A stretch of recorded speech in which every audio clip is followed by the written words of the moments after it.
Economics अर्थ channel पर आप सभी दर्शकों का एक बार फिर स्वागत है। आज हम लोग एग्रीगेट सप्लाई कर्व की एक नवीन अवधारणा का अध्ययन करेंगे। इसको हम लोग न्यू केन्सियन एग्रीगेट सप्लाई कर्व के नाम से जानते हैं। ये नव केन्सीय समग्र पूर्ति वक्र है। इसके पहले हमने देखा है कि समग्र मांग वक्र पर समय तत्व का कोई प्रभाव नहीं पड़ता था और अल्पकाल और दीर्घकाल दोनों के लिए समग्र मांग वक्र का स्वरूप एक जैसा हुआ करता है और ये वक्र ऊपर से नीचे दाईं ओर गिरता हुआ है। लेकिन समग्र पूर्ति के संदर्भ में अभी तक जो हमने पढ़ा है उसमें हमने देखा है कि समग्र पूर्ति पर समय का प्रभाव पड़ता है और अल्पकालीन और दीर्घकालीन स्थितियों में समग्र पूर्ति के वक्र अलग अलग प्रकार के होते हैं। और इसीलिए इसके पहले हमने दो वीडियो पढ़े हैं। एक में हमने अल्पकालीन समग्र पूर्ति वक्र पढ़ा है और दूसरे में हमने दीर्घकालीन समग्र पूर्ति वक्र पढ़ा है। वैसे जो दीर्घकालीन समग्र पूर्ति वक्र हम पढ़ चुके हैं वहाँ पर ये माना गया था और वो क्लासिकल अवधारणा पर आधारित था, जिसमें ये माना जाता था कि दीर्घकाल में पूर्ण रोजगार की स्थिति होती है और अर्थव्यवस्था के सभी संसाधनों का पूर्ण उपयोग संभव है और उत्पादन के सभी साधन अपनी पूर्ण क्षमता से काम करते हैं। वैसी स्थिति में पूर्ण रोजगार में जो मैक्सिमम प्रोडक्शन हो सकता है किसी अर्थव्यवस्था का वो संभव है और अब उसके आगे इसे बढ़ाया नहीं जा सकता, क्योंकि अर्थव्यवस्था के सारे संसाधन पूरी क्षमता के साथ अधिकतम उत्पादन कर रहे हैं और इसलिए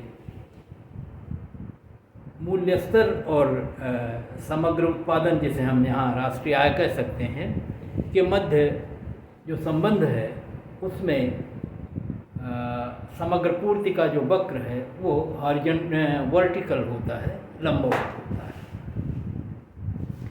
दूसरी ओर एक केन्सीय अवधारणा है केन्स की, जहाँ पर केन्स ये मानते थे कि अर्थव्यवस्था का जो संतुलन है ये पूर्ण रोजगार के पूर्व की स्थिति है और अर्थव्यवस्था में अभी बेरोजगारी होती है और साधनों का पूर्ण प्रयोग नहीं हुआ होता। वैसी स्थिति में यदि समग्र मांग में वृद्धि होती है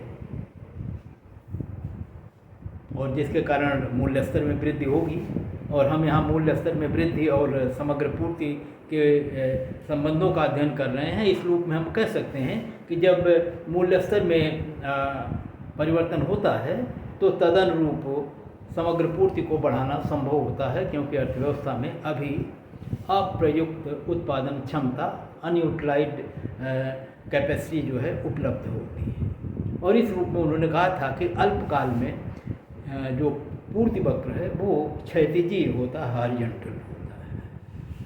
और इन दोनों के बीच में एक और हमने वीडियो पढ़ा है जिसमें हमने ये देखा है कि अल्पकालीन समग्र पूर्ति वक्र जो अपवर्ड स्लोपिंग वाले होते हैं, अर्थात ये वक्र ऊपर की ओर बढ़ते हुए होते हैं, जो ये दिखाते हैं कि मूल्य स्तर के वृद्धि के साथ समग्र पूर्ति बढ़ती है। ये जो आज हम अध्ययन पढ़ने जा रहे हैं, जिसे हम लोग न्यू केन्सियन एग्रीगेट सप्लाई कर्व कर रहे हैं, इसमें हमने एक ऐसे वक्र को हम पढ़ रहे हैं जिसमें अल्पकालीन से लेकर दीर्घकालीन तक की सारी स्थितियां हैं और अल्पकाल और दीर्घकाल में जो वक्र को स्वरूप होते हैं वो उसमें समाहित हैं। यहाँ पर ये क्योंकि हम समग्र पूर्ति को एक तरह से देश के समग्र उत्पादन से संबंधित करते हैं, जिसे हम राष्ट्रीय आय कह रहे हैं। तो जब भी हम जानते हैं कि जो इकोनॉमिक डेवलपमेंट है उसको हम आय में वृद्धि के माध्यम से मापते हैं, और इस दृष्टि से हम कहते हैं कि economic development is a process by which national income of any country या per capita income increases in a long period of time. तो एक लॉन्ग पीरियड ऑफ टाइम में राष्ट्रीय आय बढ़ती है। इसका मतलब है कि हम जहाँ से आर्थिक विकास प्रारंभ कर रहे हैं वहाँ से लेके एक लंबे समय तक हम जा रहे हैं, और इस लंबे समय में एक ऐसी स्थिति है जो पूर्ण रोजगार की स्थिति है, और उस स्थिति को हम क्लासिकल टर्म में दीर्घकाल कह रहे हैं।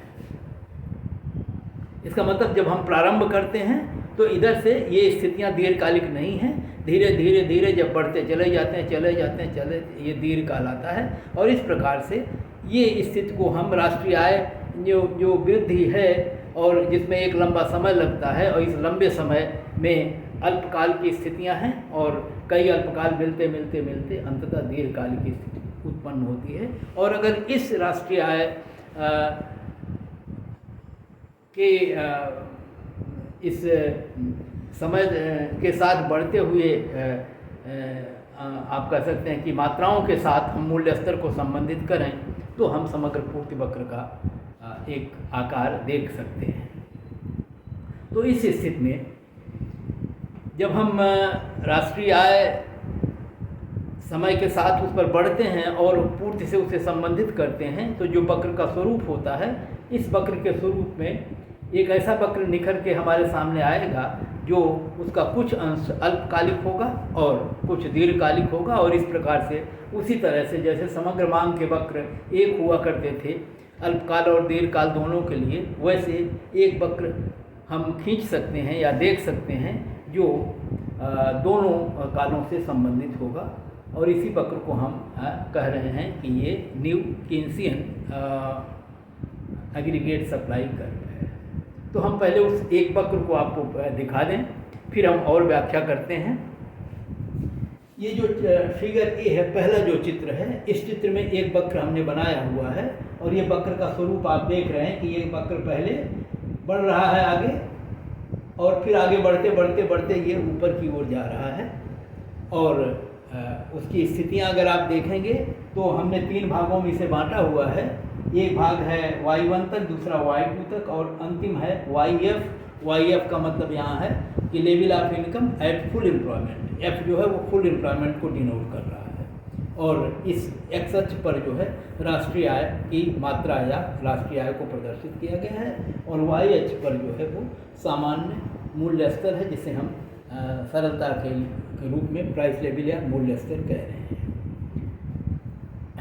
हमने देखा है कि जैसे हमने कहा कि समग्र मांग बढ़ती है तो मूल्य स्तर बढ़ता है, मूल्य स्तर बढ़ता है, तो आप कहिए कि लाभ कमाने के दृष्टि से फर्में जो है उत्पादन अपना बढ़ाएंगी, या मांग बढ़ी है उसके तदनुरूप उत्पादन बढ़ेगा। और अगर अर्थव्यवस्था में अप्रयुक्त क्षमता उपलब्ध है, बेरोजगार साधन उपलब्ध हैं, तो उनको काम पे लगा के उत्पादन को बढ़ाया जा सकता है। और उत्पादन अगर बढ़ा देंगे, मांग होने पर पूर्ति भी बढ़ जाएगी, तो मूल्य स्तर में वृद्धि नहीं होगी। और इसलिए उत्पादन या आप कह सकते हैं आर्थिक विकास की प्रारंभिक अवस्थाओं में ऐसा होगा कि बिना मूल्य में वृद्धि हुए ही, या जैसे मूल्य अगर बढ़ता है मांग बढ़ने के कारण, तो तत्काल जो समायोजन हो जाएगा और पूर्ति बढ़ा दी जाएगी और मूल्य स्तर फिर अपने पुराने मूल्य पर आ जाएगा। तो हम कह सकते हैं कि मूल्य लगभग स्थिर रहता है, और अगर मूल्य लगभग स्थिर रहे तो ये वक्र क्षैतिजी होगा, जैसा जॉन मेनार्ड केन्स कह रहे थे कि अल्पकाल में ये वक्र क्षैतिजी होगा। लेकिन जैसे जैसे उत्पादन के साधनों का यूटिलाइजेशन बढ़ता है, तो उत्पादन की जो क्षमता है अर्थव्यवस्था में, जो अप्रयुक्त उत्पादन के साधन हैं, उनकी मात्राएं घटती जाती हैं। और जब मात्राएं घटती जाती हैं तो जाहिर है कि उनका उपयोग करेंगे, उनका उपयोग करेंगे तो क्योंकि उनकी पूर्ति घटती जा रही है, इस नाते उनके मूल्य भी बढ़ते हैं और इस प्रकार से लागतें बढ़ती हैं। तो जैसे जैसे हम उत्पादन की प्रक्रिया में आगे बढ़ते हैं वैसे वैसे जो है उत्पादन में तमाम तरह की बाधाएं आने लगती हैं, जो हमारे इस उत्पादकता को उत्पादन के साधनों की घटा देते हैं, या आप ये कह दें कि लागतों को जो बढ़ा देते हैं। और इस प्रकार जिस गति से पहले उत्पादन तेज़ी से बढ़ रहा था और मांग के अनुरूप बढ़ाने में हम सक्षम थे और तब मूल्य स्तर नहीं बढ़ रहा था, लेकिन बाद की स्थितियों में हम उत्पादन को उतनी तेज़ी से मांग के सापेक्ष बढ़ा नहीं पाएंगे और इसलिए मूल्य स्तर बढ़ जाएगा। तो अगले चरणों में जब मूल्य स्तर बढ़ेगा तो ये वक्र जो है उत्पादन के बढ़ने के साथ साथ ऊपर बढ़ेंगे। कुछ स्थितियों में, पहली स्थितियों में ये होगा कि उत्पादन ज़्यादा बढ़ेगा और मूल्य स्तर उसकी तुलना में धीमी गति से बढ़ेगा। लेकिन जैसे जैसे हम आगे बढ़ेंगे और पूर्ण रोजगार के तरफ पहुँचेंगे, तैसे तैसे हमारी अप्रयुक्त क्षमता जो है समाप्त होती जाएगी, उत्पादन की जो बाधाएं हैं वो बढ़ती जाएंगी और एक ऐसी स्थिति आएगी कि जब उत्पादन की लागतें इतनी ज़्यादा हो जाएंगी कि उत्पादन बढ़ाने पर मूल्य बहुत ज़्यादा बढ़ेगा। तो अब क्या होगा कि उत्पादन की तुलना में मूल्य तेज़ बढ़ेगा, क्योंकि मूल्य वाई एक्सिस पर है, इसलिए मूल्य तेज़ बढ़ेगा और राष्ट्रीय आय में या उत्पादन में कम वृद्धि होगी। इस नाते वक्र जो है उसकी ढाल जो है अधिक ढालू हो जाएगी, उसकी ढाल की जो तीव्रता है वो बढ़ जाएगी, अर्थात वक्र जो है ज़्यादा स्टिफ हो जाएगा, स्टिफनेस उसकी बढ़ जाएगी। तो प्रारंभ में ये क्षैतिजी होगा जिसमें ढाल होगी ही नहीं, उसके बाद धीरे धीरे इसलिए ढालू होता जाएगा और आगे चल के ये अधिक ढालू होगा और पूर्ण रोजगार के स्तर पर जब पहुंच जाएगा तो क्योंकि संपूर्ण उत्पादन क्षमता का उपयोग हो चुका है, अब उत्पादन को बढ़ाया नहीं जा सकता, इस नाते उस स्तर पर उत्पादन आके स्थिर हो जाएगा और ये वक्र क्षैतिज हॉरिजॉन्टल हो जाएगा, सीधे लंबवत ऊपर जाएगा। तो वो स्वरूप इस वक्र में प्रदर्शित है। देखिए ये वक्र पहले जा रहा है, ये लगभग क्षैतिजी है y1 तक, उसके बाद धीरे धीरे ऊपर बढ़ता है, जिसका मतलब है उत्पादन की बढ़ रहा है, मूल्य भी बढ़ रहा है, लेकिन मूल्य स्तर के बढ़ने की गति उत्पादन के बढ़ने की दर से धीमी है।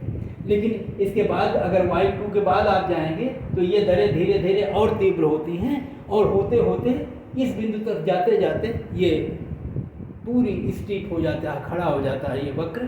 तो जो AS कर्व है वो इस रूप में जब हम देखें तो हम ये कह सकते हैं कि ये तमाम अल्पकालीन स्थितियां हैं और इन अल्पकालीन स्थितियों को गुजरते गुजरते हम एक ऐसी स्थिति में पहुंचेंगे जब दीर्घकाल में हम पहुंच जाते हैं। और दीर्घकाल की कल्पना अगर हम पूर्ण रोजगार से संबद्ध करते हैं तो इसका मतलब हुआ कि दीर्घकाल यहाँ आया, इसके पहले अल्पकाल है और हम पढ़ भी चुके हैं कि अल्पकाल वक्र जो है वो ऊपर उठता हुआ होता है, ये ऊपर वक्र उठता हुआ है और दीर्घकाल में जाकर ये हो जाएगा। तो इस चित्र में या इस वक्र में हमने दोनों वक्रों को अर्थात अल्पकालीन और दीर्घकालीन दोनों वक्रों को एक तरह से एक सम्मिलित कर दिया है और यही जो नया रूप है समग्र पूर्ति वक्र का, जो इस आकार का होगा। इसकी और बृहद व्याख्या हम आगे चित्रों के माध्यम से भी और सैद्धांतिक तौर पर भी करते हैं। तो पहले हम ये दिखा रहे हैं आपको कि जो समग्र पूर्ति वक्र है और जो जिसको हम न्यू कीन्सियन एग्रीगेट सप्लाई कर्व कह रहे हैं, वो वक्र इस तरह का होगा। पहले ये क्षैतिजी होगा, फिर धीरे धीरे इसकी ढाल में वृद्धि होगी, स्टीफनेस बढ़ती जाएगी और पूर्ण रोजगार के स्तर पर जाके ये वर्टिकल हो जाएगा। तो ये जो AS वक्र है ये हमारा नया वक्र है।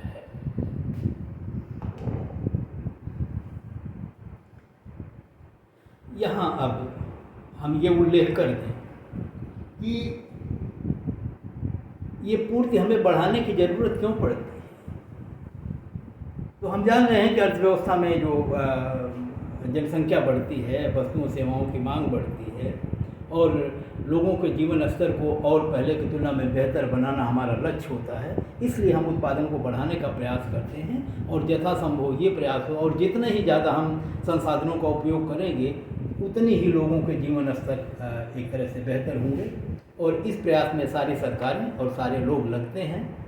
तो ऐसी स्थिति में मांग के वृद्धि के फलस्वरूप उत्पादन को बढ़ाना हमारा लक्ष्य होता है और हम उसको बढ़ाने का प्रयास करते हैं। तो इसी दिशा में समग्र मांग और समग्र पूर्ति वक्रों की उपयोगिता हमारे लिए होती है और इसीलिए हम इसको अध्ययन भी कर रहे हैं। और यहाँ पर एक दृष्टि से जब हम देखते हैं तो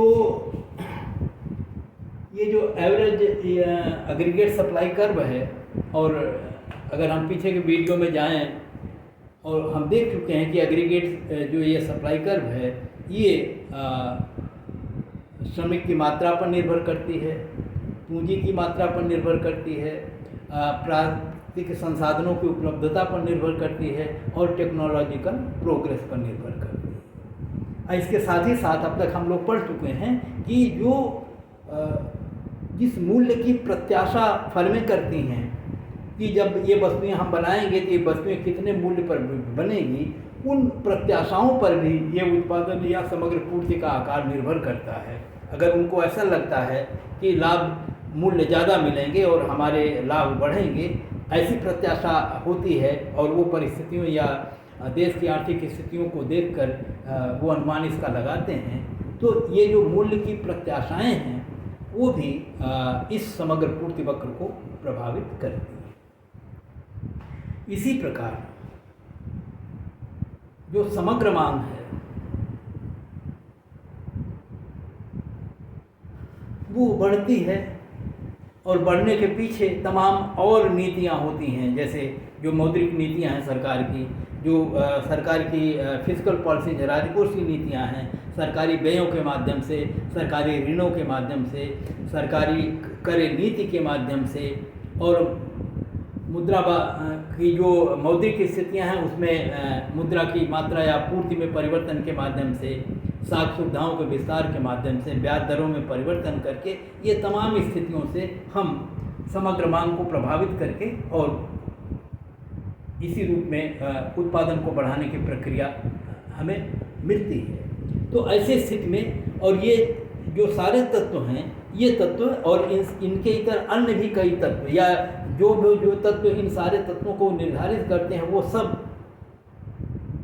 समग्र पूर्ति और समग्र मांग को प्रभावित करते हैं, निर्धारित करते हैं। तो वैसी स्थिति में समग्र पूर्ति वक्र का आकार कैसा होगा, ये जैसे हमने कहा कि ये बढ़ेगा, कभी ढाल कम होगी, कभी ढाल ज़्यादा होगी। ये इस पर निर्भर करेगा कि जो अर्थव्यवस्था में विद्यमान अतिरिक्त उत्पादन की क्षमता है, क्या उस क्षमता का विरोहन करके हम अर्थव्यवस्था के उत्पादन को कितना बढ़ा सकते हैं, और जब कितना बढ़ा सकते हैं तो निर्भर करेगा कि श्रम कैसे हैं, पूंजी कैसे हैं, टेक्नोलॉजी कैसी है, प्राकृतिक संसाधनों की उपलब्धता कैसी है, और क्या इन संसाधनों को आप दूसरे देशों से भी मंगा सकते हैं, प्राप्त कर सकने की स्थिति में हैं, आयात निर्यात कैसे, ये तमाम सारी चीज़ें इनको प्रभावित करेंगी। तो इस रूप में ये देखना पड़ेगा कि ये जो समग्र पूर्ति का वक्र ये आकार लेगा, उसमें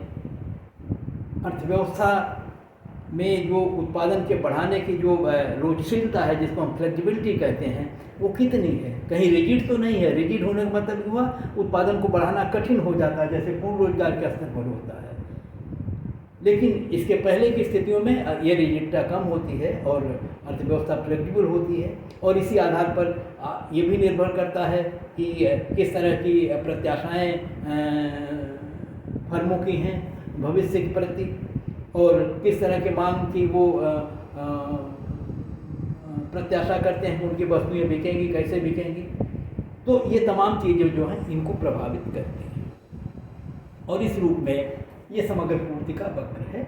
और हम इसके अन्य रूपों या इनकी अन्य विशेषताओं को दूसरे रूप में देखेंगे तो और पक्ष हमारे सामने खुल के आएगा, और वो ये है, एक दूसरे पक्ष को हम इसी रूप में देख रहे हैं कि aggregate supply curve and production bottlenecks के बीच क्या संबंध है। प्रोडक्शन बॉटलनेक्स का मतलब होता है कि उत्पादन जब हम करते हैं या समग्र पूर्ति को बढ़ाते हैं तो उनमें जो बाधाएं आती हैं वो कैसी हैं, कितनी हैं और हमारे उत्पादन को या पूर्ति को कितना वो क्षति पहुंचाती हैं, कितना अवरोध उत्पन्न करती हैं कि हम पूर्ति को बढ़ाने में कई बार, जैसे हमने कहा, फ्लेक्सिबिलिटी होती है, ज़्यादा बढ़ा ले जाते हैं, कई बार नहीं बढ़ा पाते। वो कौन सी बॉटलनेक्स हो सकती हैं और कैसी हो सकती हैं। तो अगर उस दृष्टि से हम विचार करें तो, और जब ये बॉटलनेक्स ज़्यादा होंगी तो उत्पादन को बढ़ा पाना कठिन होगा,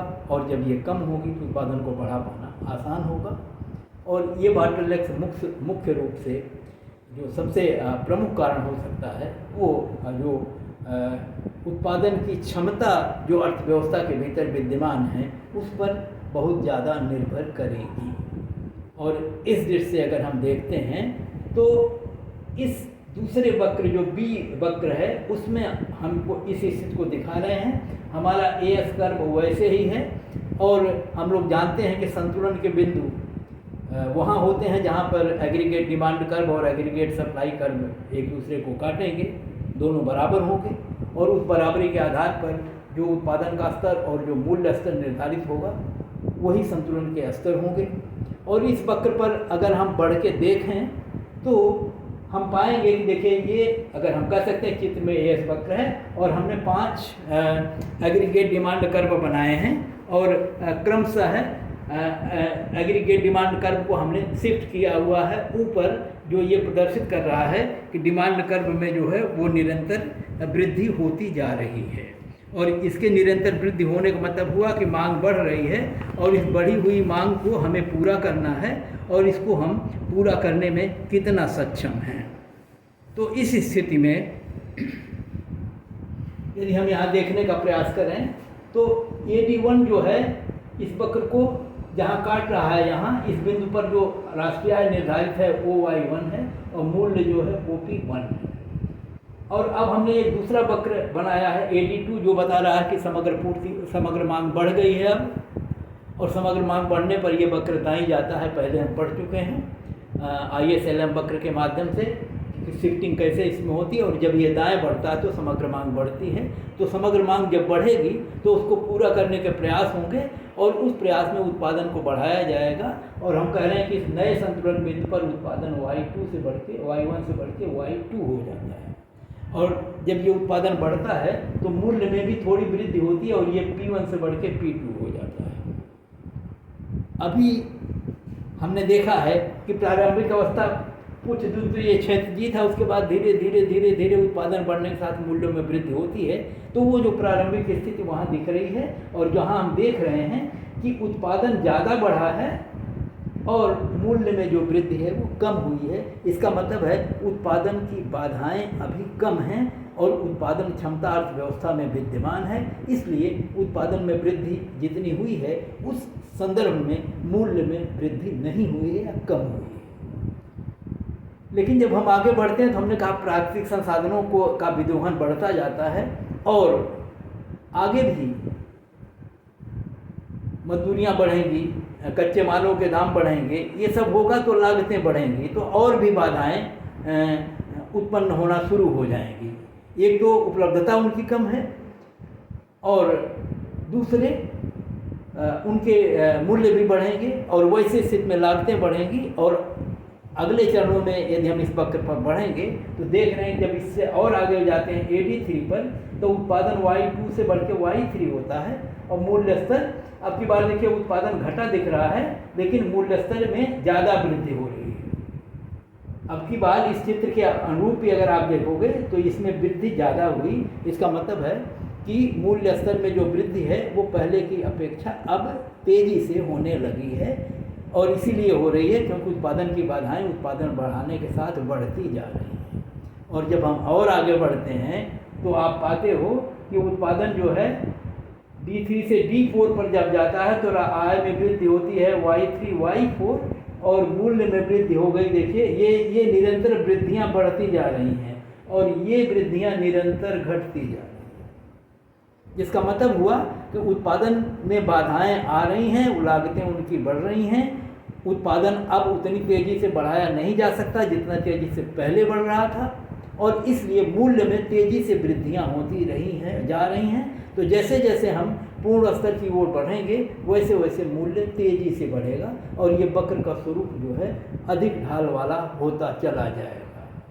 और जब हम पूर्ण रोजगार के पास पहुंच जाएंगे वैसी स्थिति में उत्पादन को बढ़ाना अब और कठिन होता है, क्योंकि अब संसाधन बहुत कम बचे हैं या नहीं बचे हैं।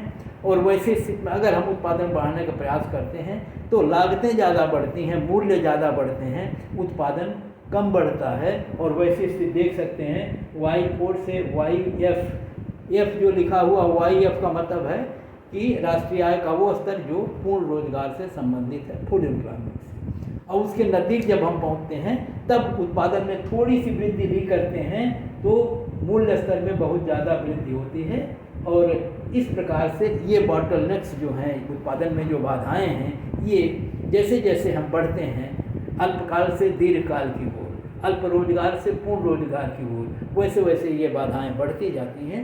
और उत्पादन में निरंतर वृद्धियाँ अगर हम कम करते हैं तो भी प्राइस या मूल्य स्तर में लगातार निरंतर तीव्र वृद्धि होती जाती है। और इस वजह से यह वक्र का स्वरूप पहले क्षैतिजीय फिर धीरे धीरे बढ़ता हुआ और अंततः पूर्णतः लंबवत स्वरूप ले लेता है।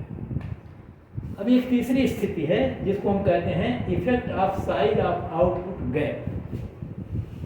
एक शब्द आ रहा है आउटपुट गैप। आउटपुट गैप का मतलब कि उत्पादन का अंतराल कितना है।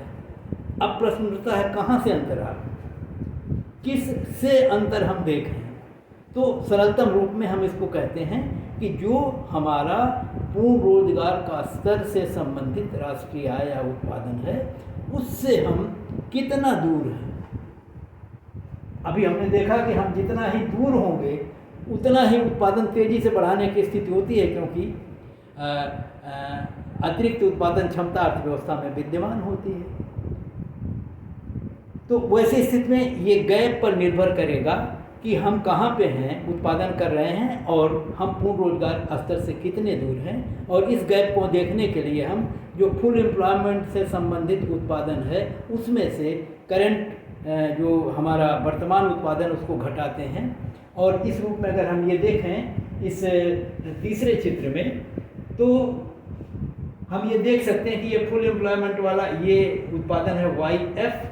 और अगर हम Y1 बिंदु पर हैं तो हम देखेंगे कि इस YF में से इस Y1 को घटा दें तो जो बचेगा ये Y1 YF, ये प्रोडक्शन का अंतराल होगा।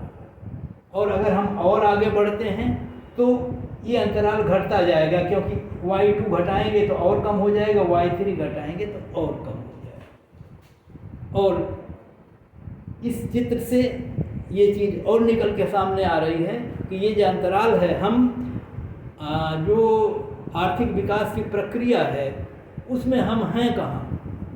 अभी हमको कितना तय करके पूर्ण रोजगार तक पहुंचना है। अगर हम पूर्ण रोजगार से बहुत दूर हैं तो उत्पादन तेज़ी से बढ़ सकता है और कीमतें धीमे धीमे बढ़ेंगी। और जैसे जैसे हम इसके नज़दीक आते जाएंगे वैसे वैसे उत्पादन की लागतें बढ़ेंगी और उत्पादन की तुलना में मूल्य स्तर ज़्यादा बढ़ेंगे। और इस नाते इस वक्र का स्वरूप इस आकार को लेगा। और इस रूप में अगर हम देखें तो इस चित्र C में हम दो अलग अलग स्थितियों के रूप में आपको इसको प्रदर्शित कर रहे हैं। एक स्थिति हमने लिया है Y1 से Y2 पर जाना और एक स्थिति लिया है Y3 से YF पर जाना। Y2 से Y1 से 2 पर जाते हैं तो देख रहे हैं मूल्य में जो P1 से P2 वृद्धि होती है। ये उत्पादन इतना बढ़ा और मूल्य में उसकी तुलना में अगर हम देखें तो कह सकते हैं वृद्धि कम हुई है। या अगर इसकी तुलना न करें तो हम इसकी तुलना कर लेंगे, इसकी तुलना कर लेंगे कि पहले की तुलना में उत्पादन कितना बढ़ा है, पहले की तुलना में मूल्य कितना बढ़ा है। तो जो प्रोडक्शन गैप है वो ये बता रहा है कि जब हम Y1 से Y2 पर जाते हैं तो हम ये गैप ज़्यादा है, ये गैप इतना Y1 से लेकर YF तक। और जब हम Y3 से YF की तुलना करते हैं तो ये गैप कम है और ये कम है Y3 YF। और हम कह रहे हैं कि ये गैप जितना ही ज़्यादा होगा मूल्यों में वृद्धि उतनी कम होगी और उत्पादन में वृद्धि ज़्यादा होगी। तो वैसी स्थिति में ये जो उत्पादन का गैप है, फुल एम्प्लॉयमेंट से हम कितना दूर हैं, जितना ही दूर होंगे उतना ही उत्पादन बढ़ाना हमारे लिए आसान होगा और इस नाते मूल्य कम बढ़ेंगे, मूल्य स्तर कम बढ़ेगा। और जब हम नज़दीक होंगे तो इन बॉटलनेक्स के कारण, उत्पादन की तमाम बाधाओं के कारण उत्पादन बढ़ाना कठिन होगा, लागतें बढ़ेंगी और मूल्य स्तर में तीव्र वृद्धि होगी, जबकि उत्पादन बढ़ाना थोड़ा कठिन होगा। तो स्पष्टता आप देख सकते हैं, जब Y3 से YF का गैप होता है तो Y3 वाले स्तर पर मूल्य है P3 और YF वाले स्तर पर मूल्य है P4 और ये अंतराल मूल्य में वृद्धि होती है P3 P4, जबकि उत्पादन में जो वृद्धि है ये देखें बहुत थोड़ी है, या इसकी तुलना में यहाँ पर उत्पादन की वृद्धि छोटी है, लेकिन इसकी तुलना में यहाँ मूल्य की वृद्धि ज़्यादा है। तो इस तरह से इसका भी एक असर पड़ता है।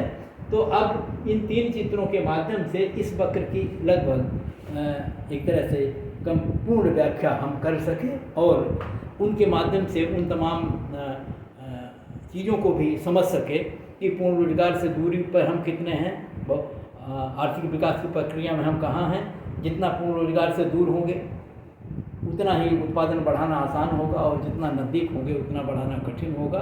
और जब नज़दीक होंगे तो मूल्य ज़्यादा बढ़ेंगे और जब दूर होंगे तो मूल्य कम बढ़ेंगे। अब एक और बड़ी महत्वपूर्ण चीज़ हम यहाँ आ रहे हैं और जिसमें हम आपको दिखाने का प्रयास कर रहे हैं कि क्या समग्र पूर्ति वक्र में विवर्तन हो सकता है, इसे खिसकाया जा सकता है।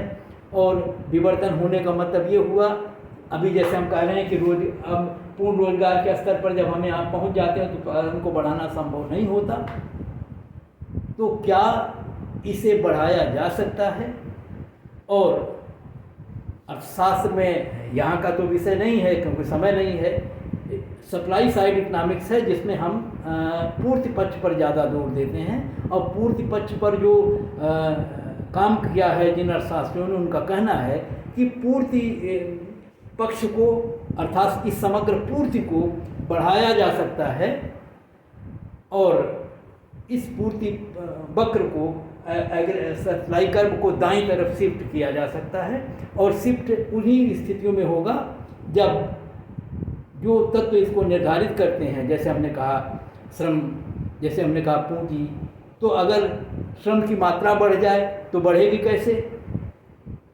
तो ये कहते हैं कि ऐसा हो सकता है कि दूसरे देशों से श्रमिक जो है वो इमिग्रेट करके किसी देश में आ जाएं और इस देश में उनको रोजगार मिल जाए, और अगर ऐसा संभव हो तो यहाँ का उत्पादन बढ़ाया जा सकता है और श्रम शक्ति बढ़ जाएगी दूसरे देशों से आके। तो इस प्रकार से ये बढ़ाया जा सकता है। दूसरे एक और तत्व हमने पढ़ा है कि इस पूर्ण रोजगार स्तर पर कुछ बेरोजगारी रहती है, जिसको कहा जाता है नेचुरल रेट ऑफ एम्प्लॉयमेंट अर्थात अनएम्प्लॉयमेंट, अर्थात इतनी बेरोजगारी पूर्ण स्तर पर भी रहेगी। और वो इस रूप में होती है कि कुछ न कुछ श्रमिक तो बेकार रहते हैं, कहते हैं कुछ फ्रिक्शनल बेरोजगारी होती है, टेक्नोलॉजी भी बदलती है, कुछ और बदलता है, वो थोड़े दिनों के लिए बेकार हो जाते हैं। तो इस रूप में कहते हैं कि कुछ बेरोजगारी रहती है। अगर उस बेरोजगारी को कम किया जा सकता हो तो भी इस समग्र पूर्ति वक्र को बढ़ाया जा सकता है। और सरकार अपनी नीतियों से, जैसे कहते हैं कि वो सरकारी जो बेरोजगारी बीमा की स्कीमें हैं उनमें, उनके माध्यम से बेरोजगारों में रोजगार पाने की लालसा जागृत की जा सकती है। वो ज़्यादा मेहनत करके रोजगार पाने का प्रयास कर सकते हैं। तो इस तरह से अगर बीमा जो स्थितियां हैं उनमें सुधार करती है सरकार, तो इस वक्र को, बेरोजगारी को कम करके आगे बढ़ाया जा सकता है। इसी प्रकार से पूंजी की मशीनों को, नई मशीनों का आविष्कार करके और मशीनों की मात्रा को बढ़ा करके, मतलब ये उदाहरण के तौर पर हम कह रहे हैं कि पूंजी में विस्तार करके भी इस पूर्ति पक्ष को या उत्पादन को बढ़ाना संभव है। और जब हम श्रम की बात कर रहे थे, पूंजी की बात कर रहे हैं, तो मानवीय पूंजी और भौतिक पूंजी दोनों को उसमें सम्मिलित करते हैं। और मानवीय पूंजी हम जानते हैं कि मानवीय पूंजी में हम उनके कौशल का विस्तार करते हैं, उनकी योग्यता बढ़ाते हैं, काम करने की क्षमता विशेषज्ञता बढ़ाते हैं और उन्हीं श्रमिकों से अधिक या ज़्यादा उत्पादन हम कर सकते हैं। तो ये मानवीय पूंजी में अभिवृद्धि करके भी उत्पादन को बढ़ाना संभव है। टेक्नोलॉजी सबसे प्रमुख कारण है और टेक्नोलॉजिकल प्रोग्रेस के माध्यम से भी और कहा जाता सबसे अधिक ये प्रभावित करती है, जिसके माध्यम से उत्पादकता को बढ़ाया जा सकता है। तो ये और इसके अलावा सरकार की जो नीतियां हैं, राजकोषीय हैं, फिजिकल पॉलिसी, मौद्रिक नीतियां हैं, उनके माध्यम से तमाम तरह के सुविधाओं का विस्तार करके इस पूर्ति वक्र को आगे सरकाया जा सकता है दाईं ओर। और यदि ये सरके तो उत्पादन के स्तर को, पूर्ण रोजगार के स्तर को दीर्घकाल में भी और आगे बढ़ाया जा सकता है। और यदि ये बढ़ेगा, और जैसा कि कहते हैं आधुनिक अर्थशास्त्री कि ऐसा संभव है, तो उस स्थिति में ये जो AS1 कर्व है ये शिफ्ट होगा आगे की तरफ और ये AS2 का रूप लेगा। और वैसे स्थिति में अगर हम प्रारंभिक average demand, aggregate demand curve को माने और ये बिंदु पर संतुलन मांगे तो राष्ट्रीय आय का स्तर Y1 होगा। और अब यदि मांग बढ़ती है तब पूर्ति बढ़ाई जाएगी, बिना मांग बढ़े तो पूर्ति नहीं बढ़ेगी। और अगर मांग बढ़ी तो ये वक्र AD दाईं ओर बढ़ के AD2 होगा। और इसके अनुरूप अगर पूर्ति पक्ष को हम समग्र पूर्ति वक्र को परिवर्तित कर सकें और परिवर्तित करके AS2 कर दें तो अगला जो संतुलन बिंदु AD2 और AS2 से होगा और वो संतुलन बिंदु B पर होगा और इस B बिंदु पर आय का स्तर Y2 हो जाएगा। यहाँ एक बहुत ध्यान देने योग्य बात है कि अब की बार देखिए Y1 A बिंदु से जब हम B बिंदु पर जाएंगे और वो इस AS2 के विवर्तित या खिसकने के कारण हुआ है दाईं तरफ, जिसमें पूर्ति बढ़ गई है उसी मूल्य स्तरों पर, तो वैसे स्थिति में राष्ट्रीय आय में वृद्धि Y1 से Y2 होगी, लेकिन मूल्य में जो वृद्धि हो बहुत थोड़ी सी होगी। और कहते हैं इतनी कम होती है कि वो नगण्य समझी जा सकती है, या हम इसको कह सकते हैं कि ये वृद्धि जो है वो लगभग इतनी है कि जिसे अर्थव्यवस्था स्वीकार कर सकती है।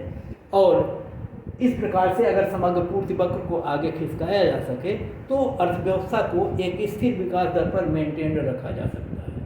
और तब इसको कहते हैं कि ये सस्टेनेबल इकोनॉमिक ग्रोथ प्राप्त किया जा सकता है यदि समग्र पूर्ति वक्रों को दाईं तरफ खिसकाया जा सके। और इस तरह से ये जो न्यू केन्सियन एग्रीगेट सप्लाई कर्व है, जिसको हम आगे की तरफ विवर्तित कर सकते हैं दाएं की तरफ, उसके माध्यम से हम सस्टेनेबल इकोनॉमिक ग्रोथ को भी प्राप्त कर सकते हैं। तो आज का वीडियो का ये समय हुआ और इसलिए हम इसे यहीं समाप्त कर रहे हैं।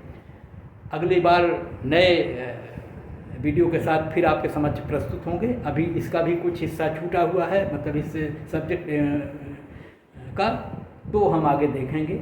और इसी के साथ जो है आज का वीडियो यही समाप्त करते हैं। बहुत बहुत धन्यवाद।